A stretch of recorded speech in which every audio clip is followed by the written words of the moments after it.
இன்றைக்கி நாங்கள் இந்தியாவிலேருந்து தாய்லாந்து போயிருந்தோம். அங்கே ஒரு 5 டேஸ் வெக்கேஷனுக்காக போயிருந்தோம். நாங்கள் ஃபஸ்ட்டு போன இடம் பார்த்திங்கன்னா பட்டாயாவில் உள்ள டைகர் பார்க் போனோம். அங்கே வந்து டைகர் வந்து நிறைய டைகர்ஸ் கூட இருந்து நம்ம ஃபோட்டோ எடுக்கலாம். ஒவ்வொரு சைஸை பொறுத்தும் டைகரோட ரேட்டு வேரி ஆகுது. பெரிய சைஸ்னால் ரொம்ப அதிகமாக இருக்குது, அது மாதிரி பேபி டைகர்னாலும் ரேட் அதிகமாக இருக்குது. இது மாதிரி டைகரோட உட்காந்து நம்ம டைம் ஸ்பெண்ட் பண்ணி விளையாடலாம். இதெல்லாம் வந்து பெரிய டைகர்ஸு.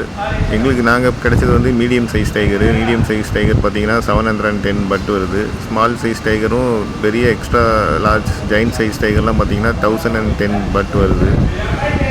நாங்கள் புக் பண்ணது வந்து 710 தான். நாங்கள் ஒரு ஏஜென்சி மூலம் போனதுனால அவங்களே புக் பண்ணி கொடுத்தாங்க. இங்கே பாருங்கள், ஒரு சின்ன டைகர் எப்படி விளையாடுதுன்னு பாருங்கள். இது கூடலாம் விளையாடணுன்னா 1000 பட் தேவைப்படும். 1000 பட்டுங்கிறது இந்தியன் கரன்சி படி நியர்லி 3000 ருபீஸ். ஒரு 10 மினிட்ஸ் தான் விளையாட விடுவாங்க அவங்களோட. நம்ம இந்த டைகர் கூட ஃபோட்டோ எடுக்கனாலும் 10 மினிட்ஸ் இருந்து அவங்க கூட ஃபோட்டோ எடுத்துக்கலாம், அவங்க கூட விளையாண்டுக்கலாம்.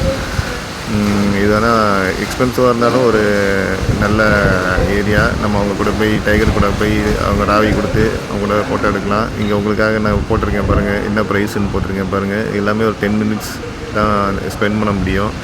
ஒன்ஸ் இதை முடிச்சுட்டு நீங்கள் வெளியே வந்தீங்கன்னா ஒரு ஷாப் இருக்கும். அங்கே ஃபர் டால் ஷாப்பு, டைகர் ரிலேட்டடாக என்னென்ன ஐட்டம்ஸ், நிறைய ஐட்டம்ஸ் இருக்கும், எல்லாமே வச்சுருப்பாங்க. ஆனால் எல்லாமே ரொம்ப எக்ஸ்பென்சிவாக இருந்துச்சு. நீங்கள் பார்த்துட்டு வாங்கினோன்னா நீங்கள் ஏதாவது வாங்கிக்கலாம். இதுதான் டைகர் பார்க்.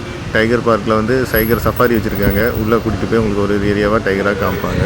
வேறு எதுவும் இல்லை இதில்.